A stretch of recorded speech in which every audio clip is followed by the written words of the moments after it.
Bonsoir à tous, nouvelle vidéo sur la chaîne de Jaro Choupi, j'espère que tout le monde va bien.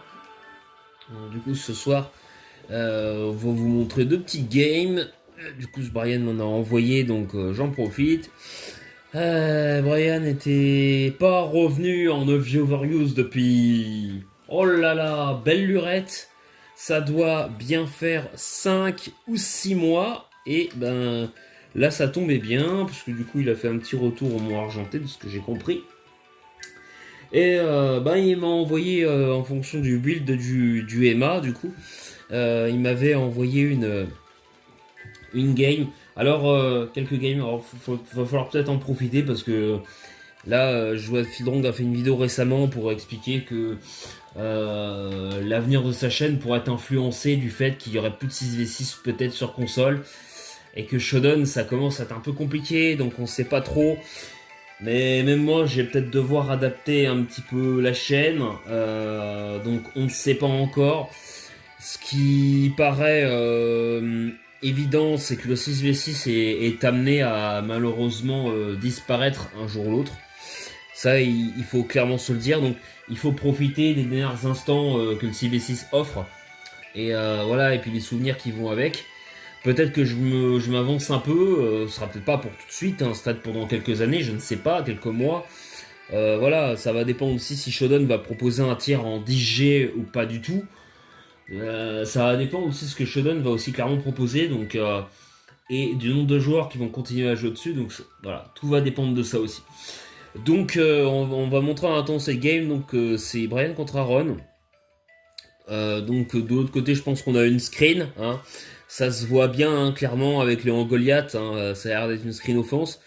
Même si j'avoue que j'ai beaucoup de mal à comprendre ce que le Cresselia fait là. Avant que le Cresselia les screen. Le sort silence ok, mais Cresselia j'ai un peu de mal à comprendre. Clairement c'est un Pokémon très passif Cresselia. Donc ouais, je suis pas fan. Et de l'autre côté, la team Norayan est une team très offensive. Je crois que c'est une bulky offense, clairement. Ou une balanced, comme il aime beaucoup jouer. Une team quand même assez solide, hein, faut quand même se le dire. Alors faut se dire que dans le build de Brian, c'est très très rare de chez lui de jouer Ogurpon plus Dragapult. Donc je suis assez curieux de voir ce que ça va donner in-game. Du coup, ça lead sur Grimslarn côté comment côté Aaron, très attendu comme play, hein, évidemment. Donc le Greninja qui est ramené en mode je viens te menacer avec le Greninja. C'est vrai qu'il aurait pu avoir le Hitran, mais bon, bah Hitran à part faire Magma Storm, il va pas faire grand chose et le Grimmsnarl va avoir le temps de poser tous ses écrans. Alors que là, tu ramènes ton Greninja et tu peux directement en fait venir menacer avec un gunshot assez vénère, hein, parce que c'est un Greninja Scarf Mixed. Donc là, ça met les screens, voilà les screens. Et là, alors, ça fait le demi-tour. Ah oui, donc ouais, ok, Aaron n'a pas cherché à anticiper. Du coup, ça va mettre le Wizzing de Galar. Donc voilà, qui va directement défog, hein, donc au moins là c'est anticipé. Ça fait le parting shot avec le Grimmsnarl et ça va ramener le... Hein. Ça va ramener le Gorithmic. Ouais, alors je suis pas du tout convaincu du play. Alors peut-être que le Gorithmic est choice band. Hein. Ouais, tu me diras. En vrai, ouais. En soi, ça va cliquer demi-tour. Hein. Je pense que parce que ça va anticiper le Ogurpon. Hein, je pense. Là, ça va anticiper le Ogurpon. Ça. Ah non, ça reste. Ça décide de rester. Je pense que ça va anticiper le Ogurpon. Et ça ramène King Gambit. Ah ouais, très bien vu de la part de Brian qui fait feu follet. Malheureusement, pas de chance. Par contre, il peut switcher. Alors, j'ai pas compris comment il a. Ah oui, c'est le talent qui proc, mais il a switché. Donc ça va directement sur Itran. Et alors là, le tête de fer. Là, ça va être magique parce que du coup, le Itran a Flame Body. C'est vrai que le double combo défensif entre Itran et Smogok Galar est magique. Parce que, bah, du coup, la Lomberry a proc, mais malgré Feu Follet et le Hitran qui est Flame Body pour punir le switch. Sans le switch in, un potentiel pour taper. Après, c'est bien vu de la part d'Aaron, il va pas placer la SD maintenant. Hein, King Gambit, c'est pour la fin de game. Donc là, c'est du coup la burn. Donc là, alors, le Scalperer peut toujours faire le travail, mais ça va être quand même beaucoup plus compliqué. Bon, par contre, on a le Magma Storm qui miss. Ça, c'est chiant. Donc je suppose là que c'est un Iron Hands Assaut Vest. Ça fait le séisme. Qui fait très très très mal. Ice Punch. Ah ouais, là, ça a peut-être un peu suranticipé. Le Sludge Bomb qui fait rien du tout. Et je pense que ça a anticipé. Alors, je sais pas pourquoi... Attends. Je sais pas pourquoi ça joue Sludge Bomb sur Weezing. Sur Smogo de Galar. Tu préférais peut-être Lance-Flamme hein, plutôt. Mais ça, j'en ai pas parlé avec Brian. J'aurais dû lui en parler. Mais ouais, je comprends pas. Je pense que ça va anticiper le Démétéros de la part de Aaron, du coup, qui avait fait l'Ice Punch, qui était pas un mauvais play. Mais Brian, il est dans la tête. Il est dans la tête. Hein. Le séisme, par contre, bien vu là. Après, le problème, c'est que Riaboom, ça va pas non plus faire beaucoup avancer le Schmilblick. Ah ouais, là, ça fait carrément la danse lame. Alors ça, vous voyez, c'est quand même pas un très très bon set de Go rythmique. Et c'est un énorme gâchis de jouer ça hein, quand en fait vous avez d'autres Pokémon qui pourraient faire peut-être un peu mieux le taf. Voilà, Vampigraine Go rythmique, c'est quand même pas exceptionnel. C'était bien en début de VG quand t'as pas Grassy Glide, mais là quand tu l'as, c'est un peu compliqué. Moi je trouve, hein, c'est mon avis. Je suis pas contre le set, je trouve sympa, mais c'est plus trop adapté maintenant à la méta. Donc ouais, c'est pas exceptionnel. Et bon bah du coup, bon, et par contre, évidemment, le set dans Slam est inanticipable. Hein. Je vous le dis, en 9G, c'est jamais joué sur Lando et set offensif quasiment. En tout cas, j'en ai pas beaucoup vu. Donc là, évidemment que Aaron ne peut pas anticiper ça. Hein, bien évidemment, faut quand même se le dire. Et là, alors là, ça va jouer Terra Blast Vol.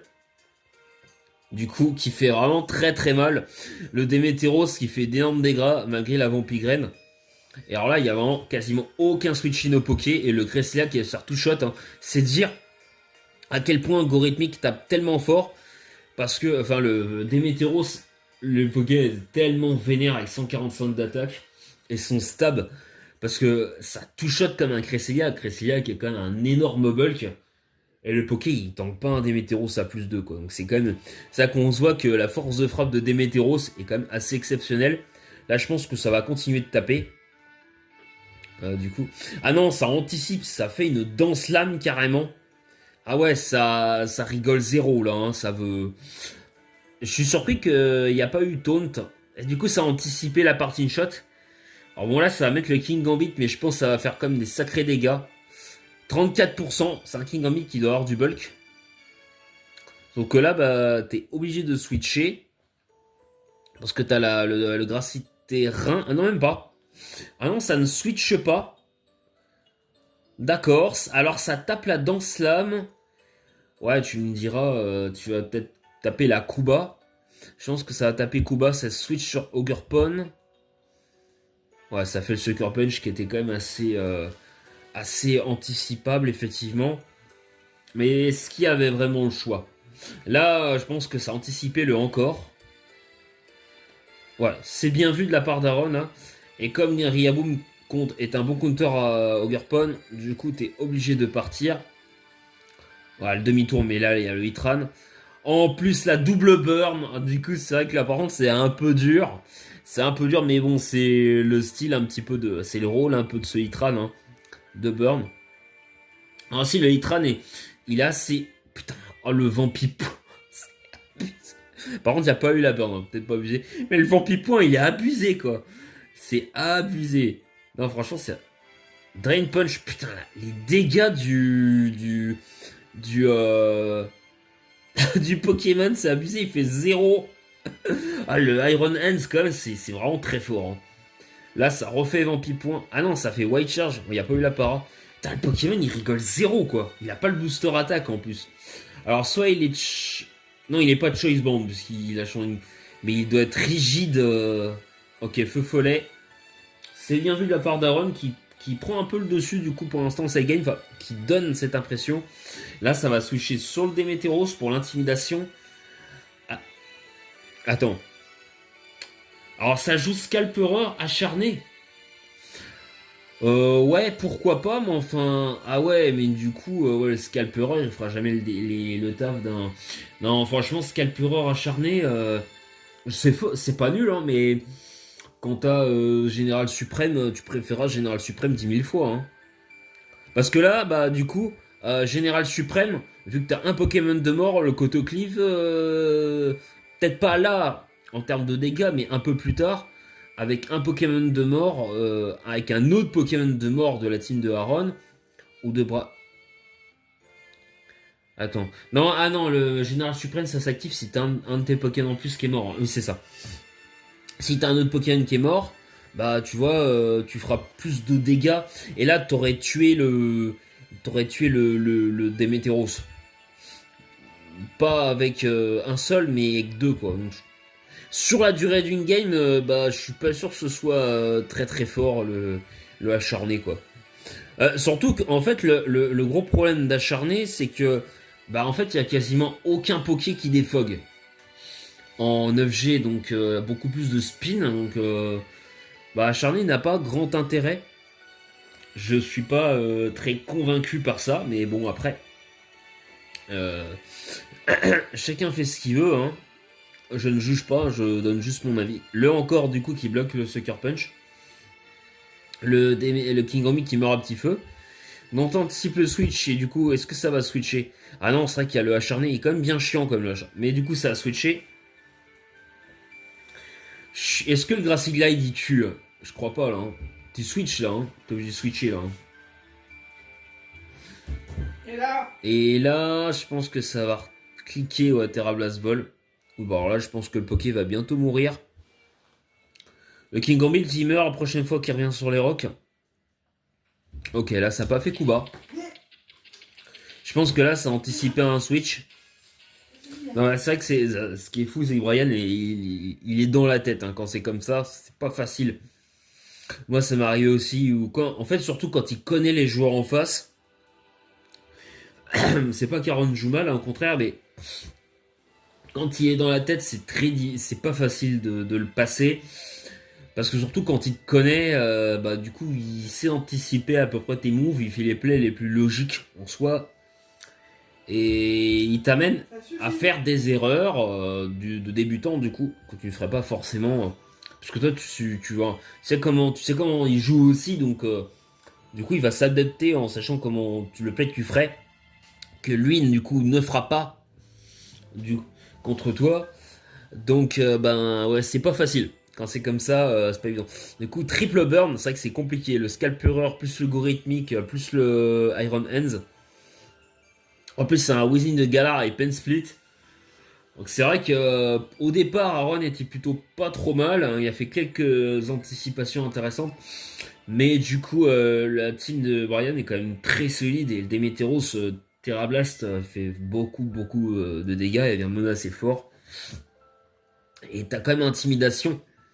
Et du coup, là, le séisme, là, on sent que Aaron est un peu sorti de sa game, hein. Je pense qu'en même temps, bon, au bout d'un moment, c'est normal que tu commences à lâcher un peu du lest.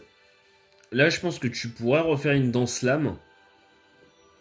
Là, ouais, c'est ça la danse lame. Mais je suis surpris que Grimmsnarl, il est pas provoque. Parce que c'est vraiment important de jouer dessus, hein. Tu joues quoi, les deux écrans, choc émotionnel, taunt. En vrai, c'est un peu ça le problème, c'est que quand c'est comme ça, Grimstar, il a un peu le syndrome des 4 moves. Je suis pas sûr que, en vrai, Parting Shot ce soit si intéressant que ça sur lui. Parce que, du coup, ben, si tu voulais jouer Provoque, bah, par exemple, tu remporterais ton duel contre Lando. Ou contre les Pokémon qui vont se setup avec Taunt. Tu empêches le setup et les poseurs de rock. Et voilà. Et du coup, là, le problème, c'est il pourrait pas ramener son sort silence, par exemple, pour les hasards en face. Il serait détruit par le Lando. C'est vrai que là, c'est un peu compliqué. Alors, il y a quand même le boost en def. Et la screen qui fait qu'il tank, sinon il tankera jamais, hein. On ça tape une plénitude au cas où, mais ça me semble un peu dead. Et du coup, bah, le Terra Blast Vol, donc des Météros qui qui fait un énorme taf. Hein. Du coup, je crois que c'est un Démétéros dans Slam, Séisme, Terrablast Vol. Et c'est quoi l'autre move? Je sais pas du tout, je sais plus. Séisme, Terrablast Vol et je sais plus. En tout cas, voilà pour cette game. Cette petite game, j'en aurai d'autres à vous présenter plus tard. Hein. Il y a plein d'autres vidéos sympathiques à faire. Ça sera sûrement pour la semaine prochaine. N'hésitez pas à liker, commenter, à partager. Et dites moi ce que vous en pensez en commentaire de la game. Et à très bientôt sur la chaîne de Zero Choupi. Tchuss!